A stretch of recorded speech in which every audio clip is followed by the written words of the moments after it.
Okay, hi there. I'm Brian Geary. I'm the Director of Communications at Pearson College, UWC. We're going to conduct an interview, a virtual interview with Laura Verhaeg. She's the marine sciences and biology teacher over at Pearson. And just one thing to bear in mind, we're recording this on May the 1st. So by the time this airs, as it were, things may have changed a little bit. So Laura, really nice to see you again. Yeah, it's nice to see you too, Brian. Oh, good stuff. So it looks like you're at home and you're like the rest of us working at home. I am. I'm working from my dining room table. You can see my kitchen behind me, and yeah, it's an unusual setting, but it's working. As long as it works. Laura, why don't you tell us a little bit about yourself? Tell us about your role here at Pearson. Yeah. I've been teaching at Pearson for 19 years. This is my 19th year, and I think I have the best job in the world. I teach a course called Marine Science, and it's a course that I designed. And first started teaching it in 2008. So I've been going for a while, and it's designed to take advantage of the local ecosystem. So it's very practical. The idea is to go out on as many field excursions as possible and introduce the students to local ecosystems. Currently, I also am leading activities called Precious Plastics, and it is about recycling plastics and trying to minimize our use of plastics. And another one called Coastal Biodiversity, which again is very hands-on, and the idea is to get students who maybe don't take marine science or who do, but into coastal ecosystems, again, our surrounding forest and freshwater and marine ecosystems. So one way or another, most students at Pearson will get experience within our very unique Pacific Northwest ecosystem. That's the goal, absolutely. It's a Perfect. special place. How many students do you have this year? And are they first year, second year, or? Yeah. So this year I'm only teaching marine science. So Mhm. I have taught biology in the past, but and in marine science I have 41 first years and 40 second years, and it's a big number. I think it's the highest number that any teacher has in terms of number of students. It's good. It's the way I like it. And it's obviously a popular offering here at Pearson. It is, and I think it's the nature of the course, the fact that it gets them out and experiencing the environment that they're in.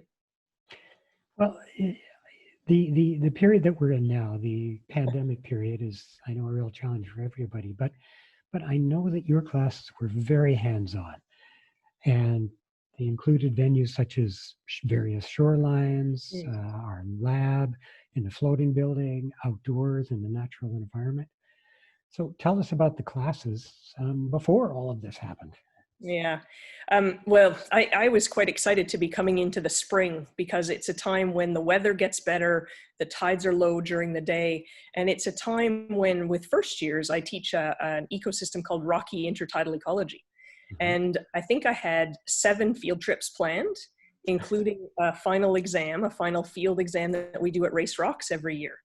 And I was thrilled because I love being out with students, showing them these incredible things that we see where we are.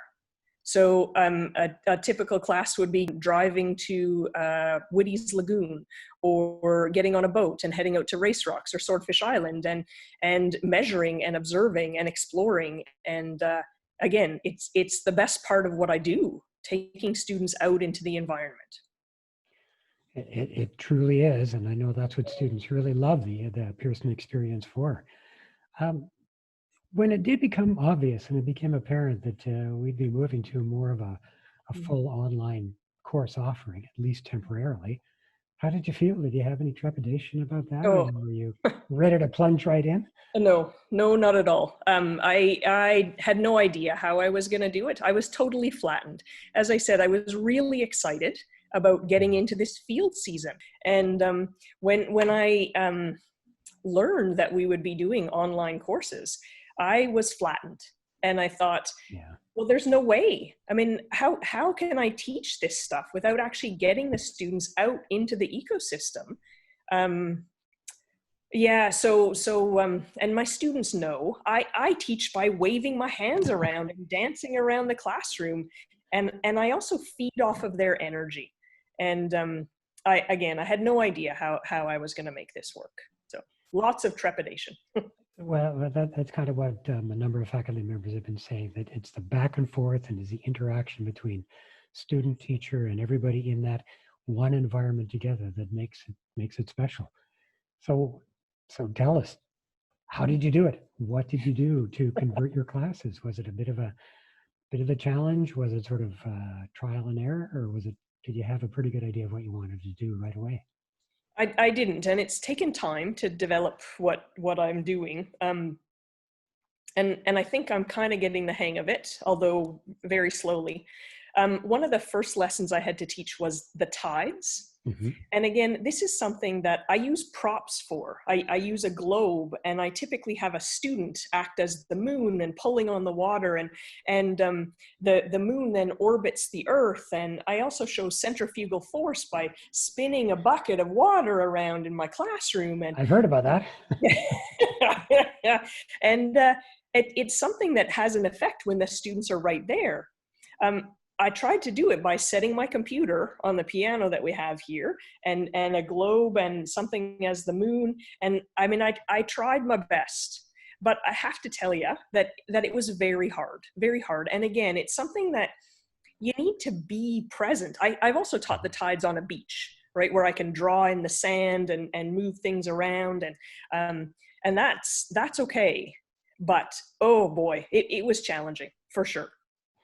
And then in order to incorporate the field stuff, what I decided I would do is I would do the field trips and record them so that students could actually see me in an ecosystem. And I would record various data, and then I would have them watch the videos during the synchronous classes that I've been doing. Hi guys, I'm here at Whitty's Lagoon Regional Park. It is a CRD park, and I wanted to bring you here virtually to show you what an estuary looks like. Normally we would do this field trip as a class, but you're away and I'm here. I am going to ask you to record some data as we go. So if you want to either do that in a place on your computer or on a notepad, we are going to measure temperature and salinity as we're stopping at different stations here. So you can see this is a field trip without students. Katrin is the person who's here, and we went to this place together. We met at 9:30 on Tuesday morning, and it is called Whitty's Lagoon Regional Park. So you start up high and then walk down to where the fresh water is meeting the ocean. This is me off to do some temperature and salinity measurements. We saw this incredible bird, and maybe, so as you're taking notes, can I ask you to make a species list? So here is one, and this is a bird that I have never seen before, and if you take a look at its head, it's quite spectacular. It's called a green-winged teal, and it is a duck that is feeding away in the estuary. So it's got this beautiful stripe on its head that is a teal color. This is what it looks like by a professional photographer, but I was quite impressed. I've never seen one of these birds before, and so that can be the first one on your species list. This one I suspect you recognize, the Canada goose. More Canada geese. That's the rare marine science teacher. You can put that on your species list. And I did that once when we were studying estuaries with second years. And I took a temperature salinity probe, and I measured the temperature and salinity at 9 different locations, from the freshwater stream of Bilston Creek all the way down to the ocean. And I had students, while we were in class, write down the data, and then I sent them off into groups. There's a Zoom feature called breakout rooms. Right. So in their little groups, they were able to interpret the data as teams. And then I had them fill out a form so I could look at how they were interpreting it during the class. So, I mean, I think that was one of my successes. Well, Laura, you shared that video, or a video of one of your classes with us, in which we, I guess it was the estuaries class. And it was really illustrative, because we could see the successes and what could be very successful. And we also saw the challenges. For example, just the wind noise alone. Yes. In some of the segments, it was very, very challenging, I guess, to get your voice, heard over the wind. Yep. Yeah. The other thing that I've done recently, I went to East Souk Park, and I went there just by myself. I didn't have anyone on the camera that time, so it was just me operating the camera. And I had my dog with me, which was a dumb thing to do. He was traveling around, and I was trying to make video clips of different species living in the intertidal zone. I was there at low tide, and when I was putting them together, I realized that, I mean, it's fine for me to go and look with my eyes and see what I see.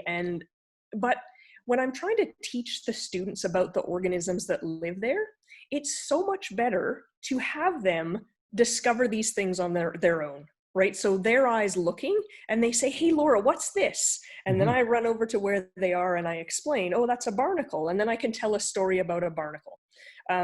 But trying to do it on my own, it really is not the same. It's very hard. But the teaching is still happening. It is. Yeah, the teaching is still happening. The learning is still happening. It's just not quite as experiential, I suppose, to use a word we like to use around Pearson a lot. Yeah, for sure. Mm-hmm. So what are your students telling you? What are they saying about the classes? And I know sometimes students tend to be brutally honest. So what are their comments about the conversion to online learning in a marine science class? Yeah. Well, I think one of the reasons they chose marine science is because it's so practical and because we get out to so many different places. And my heart aches for them not being able to do this. And I mean, that's the reason why I'm going and putting my all into it. And I have to tell you, I'm exhausted from doing this, but it is so important to me that the students still get, I guess, a semi-experiential education, right? And in to a certain extent. What I'm hearing from students is they appreciate my efforts, and they appreciate the efforts of all the teachers. Really, they know this isn't what we signed up for. It's also not what they signed up for, and I mean, we're all kind of making the most of it. At the same time, I'm hearing that students are spending 8 to 10 hours on their computer a day, and that's hard. That's really hard. They're struggling with that. I do know of 2 students whose computers have broken. Oh, no. One before he left the college, and that caused all kinds of troubles. And then another one since he's been at home. And I mean, he's asked for extensions on all of his work. And of course, I mean, we understand. I can't imagine if my computer broke right now. I would be lost without it. Some students are in situations where their internet connection is not very good. Yes. And that's hard for online learning as well. But again, I would say, I mean, we're doing our best, all of us. And I think that's what shines through for most people, whether they're students or whether they're parents or whether they're non-teaching administrative employees of Pearson, like myself. We just see people adapting as best they can and learning along the way. I think probably in the few weeks in which we've been more or less full-time online learning, we've improved probably by several orders of magnitude in our ability to do different classes collectively. Exactly. Right now, as I say, we're at the beginning of May. The school term is going to be ending fairly soon. I guess it has ended for some of our students, for all intents and purposes. New school year starts in late August, and none of us have any idea where we're going to be, what the situation with the pandemic is going to be. So while our fingers are crossed, what's the best outcome as far as you're concerned? Yeah, I mean, of course, the best outcome is that all the students return and we get back to the way we've always done things. Realistically, I don't think that's going to happen. I think we are going to continue doing this online stuff. And as much as I don't like it, it is really not my style. And I think that's what I'm in for. And I'm learning and adapting, and I'll do my best for the students. Like everybody out there, we're planning for a number of scenarios. We dearly hope the campus is going to be opening and operational sometime in August, but we take the advice of public health authorities, always. Laura, let's just touch on precious plastics for a second. So we did a podcast about that several months ago, and remind us about that project. Yeah, it's a great one. So it was started by two second-year students that took marine science, and they learned about the problem of plastic pollution in the ocean, and they wanted to do something practical. And they found out about an organization called Precious Plastic, which publishes the plans for plastic recycling machines free of charge. And we ended up working as a group of students, both first and second years, to raise money and buy these machines. And now there are two machines. One is a shredder. It kind of cuts up the plastic, and the other is a compression oven. So it melts the plastic and you put it into different shapes. Unfortunately, the machines arrived just before students left. I guess they arrived and then we had to have the electrical bits sorted out. So they haven't been used. They're sitting in a shed ready to go. We've got plastic ready. We've got machines ready. And the plan is to make these bowls and also plant pots. But at this point, yeah, that's where we're at. We all have to have something to look forward to. That's right. That's going to be one of them. That's going to be a great initiative. It's going to get. It may seem like it's going to deal with a small amount of the plastic in our oceans and our waters, but to start. It is, and it's wonderful, and it's a wonderful student initiative. Very cool. Absolutely. Laura, anything else that I've missed? Anything else you'd like to add? I don't think so. I mean, just that I wish everyone the best, really. This is a challenging time, and I know everyone has the best of intentions, and I think we need to be kind and compassionate and look out for each other. Thanks very much for agreeing to this interview. Really appreciate it. My pleasure. Thank you.